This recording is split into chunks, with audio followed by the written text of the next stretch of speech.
दोस्तों, ट्रंप की हवा निकल गई है। अब पाले में बॉल है ईरान के। अब ईरान की मर्जी है। ट्रंप ने अपना ठंडापन दिखाया है। देखिए, ट्रंप ने पहले यह धमकी दी थी जिसमें आप देखिए साफ साफ लिखा है कि अगर अभी ये 24 घंटे पहले अमेरिका ने धमकी दी थी, है ना, कि अगर ईरान ने स्ट्रेट ऑफ हॉर्मुज नहीं खोला तो ईरान के तमाम पावर ग्रिड को उड़ा देंगे, और बहुत सीरियस बोल रहा हूं, और उड़ा दूंगा, और ये हम कर देंगे पूरी तरह से, और आप देखेंगे कि हमने कर दिया है। ट्रंप ने 48 घंटे का अल्टीमेटम दिया था। वो 48 घंटे पूरे नहीं हुए, ईरान ने अरब को धमकी दे दी कि भैया तुम हमारे पावर ग्रिड उड़ाओगे, हम पूरा अरब का पावर ग्रिड उड़ा देंगे, अरब की ऑयल फैसिलिटी उड़ा देंगे। हमारे खर्च पर हमला हुआ, आयरलैंड पर हमला हुआ, तो हम अरब के देशों पर बड़े बड़े हमले करेंगे, अमेरिका की तमाम कंपनियों पर। और उधर अमेरिका और इजराइल हमारे अगर सिविलियन पर हमला करते हैं और हमारे पावर ग्रिड उड़ाते हैं, तो हम भी फिर वैसा ही हमला करेंगे सिविलियन साइट पर जैसे अमेरिका इजराइल कर रहे हैं। उधर से अमेरिका के ऊपर जर्मनी, फ्रांस, ब्रिटेन, नेटो सबका प्रेशर कि भाई तेल के दाम बढ़ते जा रहे हैं, अब क्या करना है। और ईरान ने साफ कह दिया कि ठीक है, हमारे पावर ग्रिड पर हमला करके देखो, फिर हम बताते हैं। इसके बाद डोनाल्ड ट्रंप का जो अभी ट्वीट मैंने आपको दिखाया, जिसमें वो कह रहा है कि 48 घंटे का अल्टीमेटम है, ईरान को मिटा देंगे ईरान को। ठीक, 48 घंटे पूरा होने से पहले ईरान ने तो कहा कि ठीक है तुम करो जो करना है, उसके बाद हम करेंगे। ये टोन हो गया है। दिखा चुका हूं ये ट्वीट, जिसमें आप फुल स्क्रीन पर इसलिए रख रहा हूं कि किसी को भी अगर गलतफहमी है तो ये ट्वीट ठीक से पढ़ लो। डोनाल्ड ट्रंप का ये पहला ऐसा ट्वीट है जिसमें उसने ईरान को, पॉइंटर दे रहा हूं आपको याद रखिएगा, जिसमें उसने ईरान को धमकी नहीं दी। यह पहला ट्वीट था जिसमें ईरान को ट्रंप ने धमकी नहीं दी, न ईरान की गवर्नमेंट को इसने रिजीम कहा, रिजीम तक नहीं कहा, और यह तक नहीं कहा कि हम आगे हमला कर रहे हैं या करेंगे। इजराइल का इसमें कोई जिक्र नहीं। और सबसे बड़ा मामला, स्ट्रेट ऑफ हॉर्मुज पर इसने कुछ नहीं बोला कि ईरान को स्ट्रेट ऑफ हॉर्मुज खोल देना चाहिए, कुछ भी नहीं कहा। यानी सीधा एकदम स्वीट सा मैसेज कर दिया, ट्वीट कर दिया और कह दिया कि 5 दिन के लिए मैंने आदेश दिया है अपनी फौज को कि अगले 5 दिनों तक जो हम बातचीत कर रहे हैं ईरान से, ईरान की ऑयल फैसिलिटी पर, उसके जो पावर ग्रिड है उस पर हमला मत करना।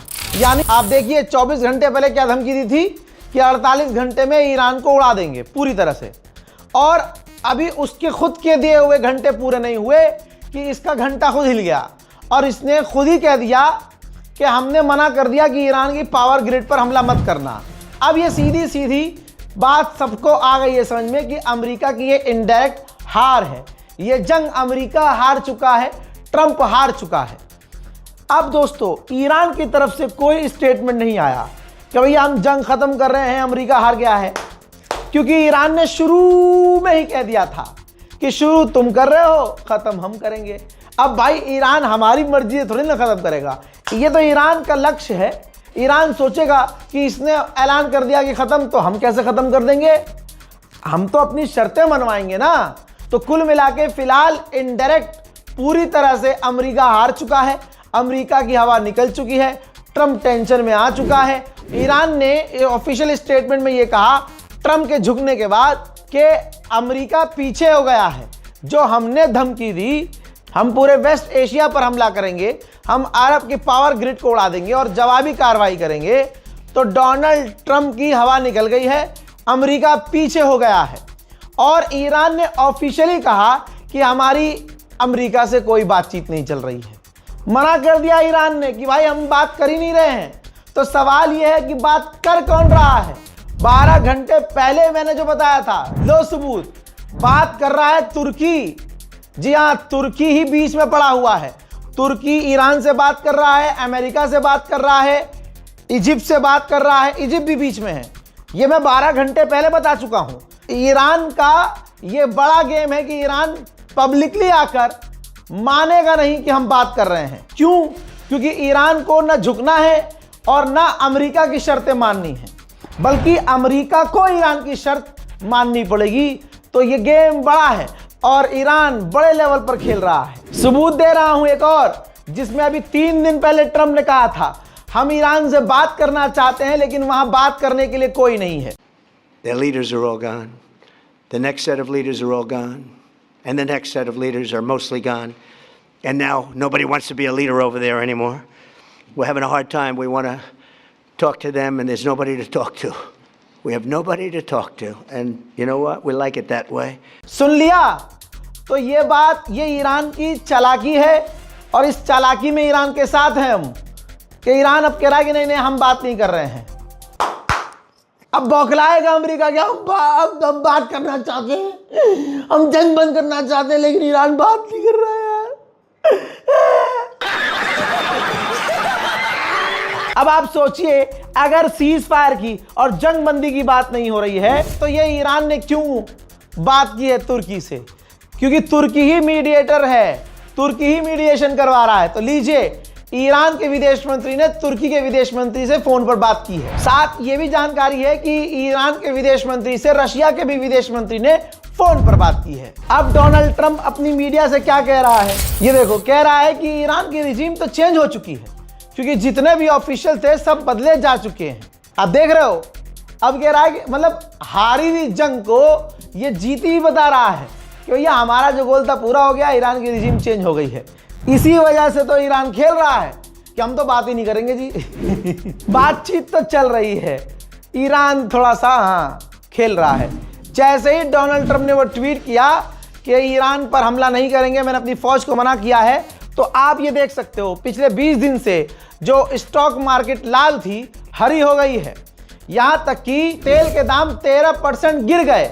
जो तेल के दाम बढ़ रहे थे वो भाई बढ़ने के बजाय रुक गए डोनाल्ड ट्रंप के एक ट्वीट से, जिसमें उसने कह दिया कि ईरान पर हमला हम नहीं करेंगे। मेरे दोस्तों, जितना हो रहा है, जो हो रहा है, मैं वैसे बता रहा हूं।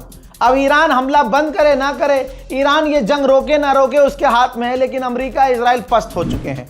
फुल स्क्रीन पर दिखा रहा हूं ताकि कोई कंफ्यूजन पैदा ना हो। ये देखो, इजराइल ने भी कहा है आधिकारिक तौर पर कि अमेरिका ने हमें बताया है कि ईरान से बातचीत हो रही है और अमेरिका जो करेगा वैसा हम करेंगे। बिल्कुल करना पड़ेगा भाई। इजराइल को ज्यादा बजाया है ईरान ने पिछले 3 दिनों में। ईद से तिवासी तक ईरान ने जैसी मिसाइलें दागी हैं, ओ हो, पूरी तरह से पस्त पड़ गया है इजराइल। अब कह रहा है जैसे पापा कहेंगे, जैसे हमारे ट्रंप कहेंगे, अमेरिका कहेगा वैसा ही हम करेंगे। करना पड़ेगा। पिछले 5 साल से इजराइल को पढ़ा है मैंने, हर दिन इजराइल की जानकारियां मैंने आपको दी हैं। इजराइल जब भी सीज फायर करने वाला होता है, जैसे गाजा में, हर जगह जैसे ही सीज फायर करने वाला होता है, जंग बंदी की बात होती है, तो अपने आखिरी अय्याम में जब उसे दिखता है कि अब सीज फायर हो जाएगा, तो वो हमले बड़े कर देता है, बढ़ा देता है हमले। तो ऐसे ही तेहरान पर, ईरान पर इजराइल ने, जैसे ही अमेरिका ने ऐलान किया कि बातचीत हो रही है और हमने मना कर दिया है अपनी फौज को कि ईरान के पावर ग्रिड पर हमला मत करना, ईरान के ऊपर इजराइल ने बड़े हमले शुरू कर दिए हैं। एक और कंफर्मेशन कि यहां बातचीत चल रही है। अमेरिका और इजराइल इस जंग को हार चुके हैं। उधर अमेरिका और इजराइल सोच रहे हैं कि अब आखिरी टाइम पर हम बातचीत भी करें और हमला भी करें। तो ईरान उम्मीद से बैठा है तो वो हमले बंद कर देगा, वो रिटेलिएशन नहीं करेगा। ये देखो कहां कहां सायरन बज रहा है, मैप देख लो भाई। जैसे ही इजराइल ने हमले किए, ठीक वैसे ही ईरान ने इजराइल पर हमले कर दिए। इजराइल ने दावा किया है कि हमने आखिरी मूवमेंट में भी पिछले 24 घंटे में ईरान के एक वैज्ञानिक को, न्यूक्लियर वैज्ञानिक को कत्ल किया है। उधर मिसाइल कैसे कैसे दागा है भाई ईरानियों ने। ये देखो, अब की बार डोनाल्ड ट्रंप का फोटो चिपकाया मिसाइल के ऊपर, जिसमें डोनाल्ड ट्रंप भीख मांग रहा है और नेटो और दुनिया से कह रहा है कि स्ट्रेट ऑफ हॉर्मुज़ खुलवाने में मेरी मदद करो। वो वाला फोटो ट्रंप का मिसाइल पर चिपकाकर मिसाइलें दागी। मेरे दोस्तों, ओमान के विदेश मंत्री तक ने ट्वीट किया है कि तुम कुछ भी सोचो, तुम कुछ भी कहो, यह जंग ईरान ने शुरू नहीं की है। ईरान ने शुरू ये जंग नहीं की थी। आप समझ रहे हो, ओमान के विदेश मंत्री ने क्लियर कर दिया है कि सारी दुनिया जानती है गलती किसकी है। फिलहाल के अपडेट में इतना ही। जय हिंद।